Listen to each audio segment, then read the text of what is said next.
Hi, you guys. Today we are doing Jim Beam pralines. Now, they were such a hit when I made them last week. I wanted to show you what they look like. They were phenomenal. And they're rich, they're creamy. You can tell they have liquor in them. The liquor doesn't cook off in this one, but they are wonderful. One of the best praline recipes I've ever tried. And you've got to be careful with pralines because if you make them on a day where it's wet, they may not come out perfectly. But today the weather is great, so we're going to go with that. I'm going to start off here. First thing, I always use a wooden spoon. I don't use a metal spoon with my pralines. I use a wooden spoon. I am using one of my smaller Dutch ovens, and inside the Dutch oven, I have 1/4 cup of light corn syrup. Usually I use Caro. I did not find Caro last time I went to the grocery store, so I have the cloverleaf light corn syrup, and I do not recommend using the dark. So I've got this in here. I'm going to turn my fire down. I'm going to want it on medium. So I've got this heating up. I'm going to go ahead and stir in 2 cups of granulated sugar, white sugar. I've got 1 tablespoon of butter, and I'm going to go ahead and put that in there. I've got an 1/8 of a teaspoon of salt, and we'll put that in there. And last thing, I have 6 tablespoons of whole milk. I don't recommend using the light milk.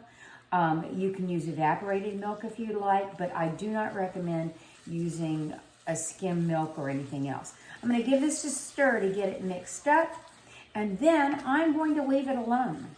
And we're going to bring it up to a boil and get it to the right temperature.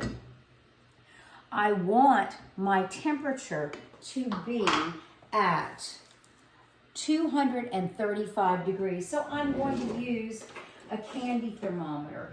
And you really, if you're making candy, fudge, anything like that, it's always good to have one of these. This is great. You can attach it to the pot. And I use this for all different types of things when I am making my Christmas candies and cookies. I used to eyeball it in the past and I had more mistakes. Better to go and be safe. Let me get that butter incorporated. Remember I told you not to stir it, but initially when you're getting it going, you need to get that butter and that milk incorporated. I'm going to turn it down a little bit and we're going to go ahead and pop this in. So this is going to be really easy. I already have over on the side here a baking sheet with a sill pad. This is one of the off brands, so you can, as long as it covers the pan, that way they don't stick, you have less cleanup. I have ready to go 2 cups of pecans bits and pieces. If you have the whole pecans in the praline, it makes it a little bit harder to eat. This last batch did have the whole pecans, as you can see.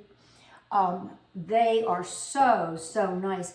And you know, most of the time you get gritty ones. If you go out and you buy them in the store, you get these gritty ones.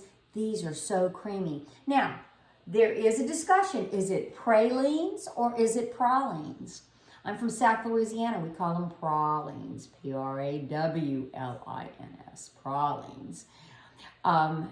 A lot of people call them pralines, P-R-A-Y-L-E-A-N-S. So anyway, you can say it any way you like. As long as you make them and eat them, it's fine.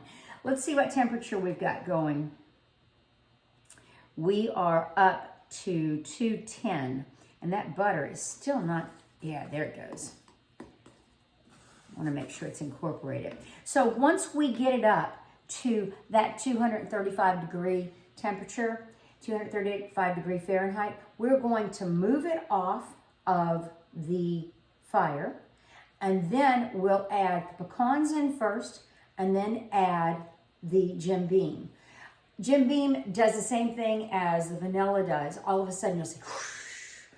And a lot of my other recipes have vanilla extract. In this one, of course, we have the Jim Beam, which takes the place of the vanilla extract.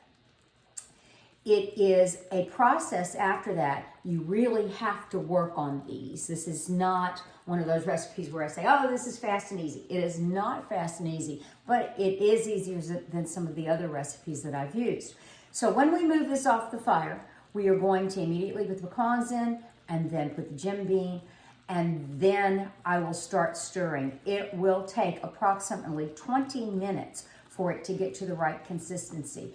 When it starts to do that, I will turn the video back on and we will be able to finish this and you can see it. But I don't want to waste your time by having you watch me stir. So we're going to end this here in a second. Let's see, are we almost there? Oh yes, we are there. So we are turning the fire off. We are going to get the candy thermometer out of here really quickly. Don't lose any of that goodness. We're going to put that over here.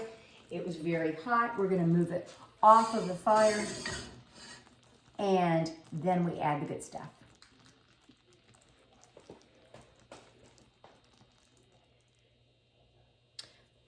Okay, we're going to show you how we're going to add everything. Let me show you the consistency. See, it's fluffy, and we're going to put these pecans in right now. Then we're going to go ahead and add the Jim beam. We got 1/4 of a cup, and now we start to vigorously stir. I'm sure you could hear it boiling in there when I put that in. Now this will take a while, so we're going to turn the video off and give it a break. We're into this about 3.5 minutes right now.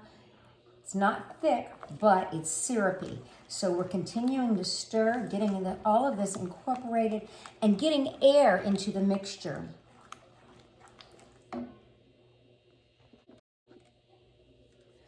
We're into this about 6 minutes right now. Can you see that? That sweet goodness. There we go. We're going to keep going. Hi, we're close to 10 minutes now, and getting a little bit of a creamier color, but still not the right consistency. The key to it is the consistency, because we want to have it thick, but we don't want to have it too thick, because if we do, we will not be able to drop it. It will seize up, and we will not be able to drop it onto the silpat. So let me show you. See, it's still too watery, but we're going to keep beating this to get that air incorporated. There we go. It looks like we have about 4 or 5 more minutes, so I'm going to turn off the video and let you... Okay, so we've beaten this, and it is almost the right consistency. I call it when you can part the Red Sea. So what I do is I take my spoon through here, and if it's slower to come together, if the Red Sea's shores are slower to come together, that means it's just about ready to go. So we are very, very close to that. You can see the thickness. You can see how it doesn't run off the spoon totally like the liquid did earlier. So a couple more beats here. We are into it probably, at this point in time, about 18 minutes. So like I said, it takes a little while, and you've got to watch your consistency. Okay, this is ready to go. Now we're going to drop this by spoonfuls onto the silpat. And I would say about a tablespoon maybe of the mixture. You get about 25 to 30 pralines out of this. They're small, but pralines are so sweet that you really don't need a lot for a special treat. Anyway, that's it.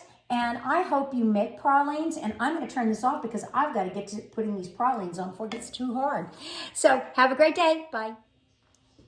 All right, we're back with the final product. Just wanted to show you. They're not all so uniform, but they are beautiful. And my guest will absolutely love them for Christmas. So anyway, I hope you give this a try. I think the hardest part of it is sitting there beating it for about 20 minutes. But it is great stuff. Anyway, have a great day. Bye.